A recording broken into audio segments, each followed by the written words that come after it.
पश्चिम बंगाल में कोरोना का संकट खत्म नहीं हो पाया था कि कुदरत ने अम्फान के रूप में एक और कहर बरपा दिया, जिसका असर ये हुआ कि पश्चिम बंगाल में त्राहिमाम मचा हुआ है। बिजली पानी की आपूर्ति पूरी तरह से ठप हो चुकी है,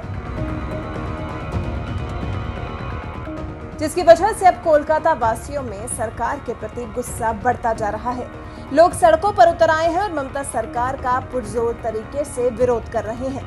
दक्षिण में बेहला से लेकर उत्तर में बेलघारिया तक इन इलाकों में प्रदर्शन हो रहे हैं। लोगों ने प्रशासन को पूरी तरह से फेल बताया है।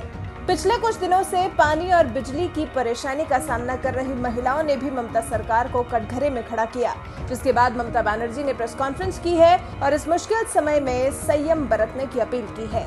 प्रेस कॉन्फ्रेंस के दौरान लोगों के प्रदर्शन को लेकर सवाल किया गया तो ममता बनर्जी गुस्से में आ गई और कह बैठी, आप मेरा सिर काट लीजिए। बिजली और पानी की आपूर्ति के लिए थोड़ा समय मांगते हुए ममता बनर्जी ने बताया कि इस भयानक तबाही को सिर्फ 2-3 दिन ही बीते हैं। हम दिन रात काम कर रहे हैं, कृपया धैर्य रखें। हम कोशिश कर रहे हैं कि सब चीजें पहले की तरह हो जाएं। ये समय राजनीति करने का नहीं है। मैं सिर्फ ये कह सकती हूँ कि मेरा सिर काट लीजिए।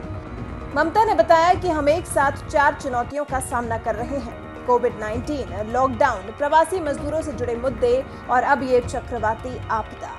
हर व्यक्ति को जमीनी हकीकत को समझना चाहिए और सहयोग करना चाहिए। इंतजामात की बात करें तो राज्य सरकार के अनुरोध पर सेना ने 5 कॉलम भेजे हैं, जिन्हें कोलकाता समेत आसपास के सबसे प्रभावित स्थानों पर भेजा गया है। एक कॉलम में 35 जवान होते हैं। इसमें अधिकारी से लेकर जूनियर कमीशन अधिकारी शामिल होते हैं।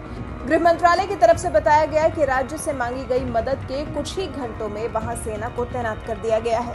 वहीं खुद इस आपदा के प्रभाव को झेल रहा ओडिशा भी पश्चिम बंगाल के लिए मदद भेज रहा है। ओडिशा के विशेष राहत आयुक्त प्रदीप जेना के मुताबिक पश्चिम बंगाल में राहत कार्य में ओडिशा भी मदद करेगा। ओडिशा सरकार ने पश्चिम बंगाल में गिरे पेड़ों को हटाने, रोड क्लियर करने और अन्य राहत कार्य के लिए Odisha disaster rapid action force के 500 जवान और फायर डिपार्टमेंट के 500 कर्मी भेजने का फैसला लिया है। अब देखते हैं कि इन दोनों ही राज्यों में हालात कब तक सामान्य हो पाते हैं, क्योंकि कोरोना के कहर से लोग डरे हुए थे। उसके बाद इस तूफान ने लोगों के मन में और ज्यादा डर बैठा दिया है।